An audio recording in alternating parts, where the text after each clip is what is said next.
ആസിഫ് അലി നേരത്തെ പറഞ്ഞ പോലെ തന്നെ ഇവിടെ ഇൻട്രൊഡക്ഷൻ കൊടുത്ത പോലെ തന്നെയാണ് ആസിഫിന് ചുറ്റും ഒരുപാട് സുഹൃത്തുക്കളുണ്ട്.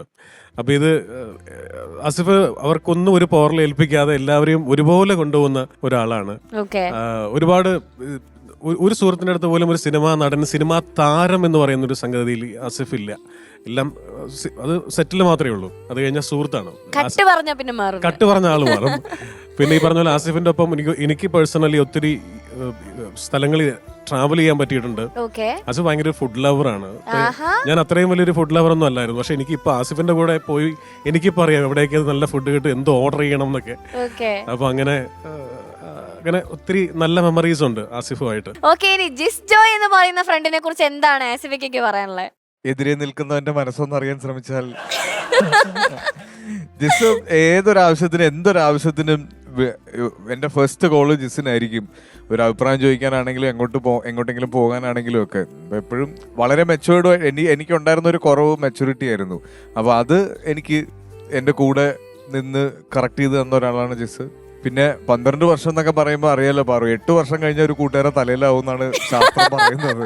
അപ്പൊ അത് ഓൾറെഡി ഞങ്ങൾ അങ്ങോട്ടും ഇങ്ങോട്ടും തലയിലായി കഴിഞ്ഞു.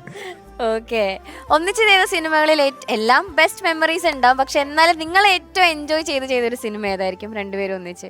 എനിക്ക് ഓഫ് കോഴ്സ് സൺഡേ ഹോളിഡേ ഭയങ്കര ഇഷ്ടമാണ്. എപ്പോഴും ഒരുപാട് ഫൺ മെമ്മറീസ് ഉണ്ടാവും. അത് എപ്പോഴും ഇങ്ങനെ കൂടിക്കൊണ്ടിരിക്കും, ഫ്രണ്ട്ഷിപ്പ് കൂടുന്ന പോലെ തന്നെ.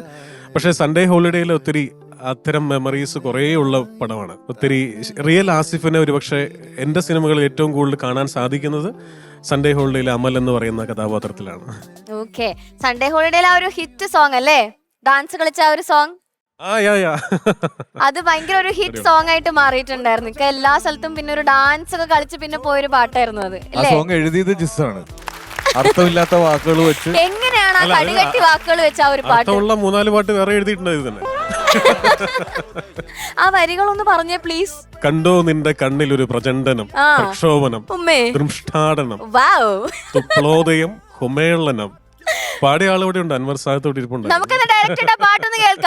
ഇത് ഈ പാട്ടിന്റെ പ്രശ്നം എന്താ പറഞ്ഞാൽ, ഈ പാട്ട് വെച്ച് ഞാൻ ഡാൻസ് ചെയ്യണം, ഇതിന് ലിപ്പുണ്ട് കേട്ടോ. വരികൾ നമുക്ക് ഓർത്തിരിക്കണല്ലോ, അതൊരു വലിയ പ്രശ്നമായിരുന്നു. ക്ലോസ് വരുമ്പോ ഈ വാക്കുകളെല്ലാം ഞാൻ ഓർത്തിരുന്നിട്ട് ലിപ്പ് ചെയ്യണ്ടേ. ഞാൻ ഓരോ ടേക്ക് കഴിയുമ്പോൾ ഞാൻ ജിസിനിങ്ങനെ നോക്കുകയും ഇങ്ങനെയൊക്കെ സാർ അനുപലവിലേക്കൊക്കെ വരുമ്പോഴേ, നീ അറിഞ്ഞോ പെണ്ണെ പാരിക്ഷോപ്തിയായോ തുലോം തുച്ഛോ മോഹിച്ചല്ലോ ഞാൻ. ഇത് പാട്ട് ദീപക് ദേവ് കമ്പോസ് ചെയ്ത് തരുന്നത് ഷൂട്ട് ചെയ്യുന്നതിന്റെ തലേദിവസം രാത്രിയാണ്. അപ്പൊ പിറ്റേ ദിവസം എനിക്ക് ഷൂട്ട് ചെയ്യണം. അപ്പൊ അന്ന് രാത്രി ഇരുന്നിട്ട് എഴുതിയ പാട്ട്. അപ്പൊ പഠിക്കാനൊന്നും ഇവർക്ക് സമയം കൊടുത്തിട്ടില്ല. രാവിലെ 9 മണിക്ക് തുടങ്ങിയ ഡാൻസ് ആണ്. എങ്ങനെയൊക്കെ ഒപ്പിച്ചു എന്ന് വേണേ പറയാം. ഷാസിഫ് കൃത്യമായിട്ട് ലിപ്പ് പിടിച്ചു. അതാണ്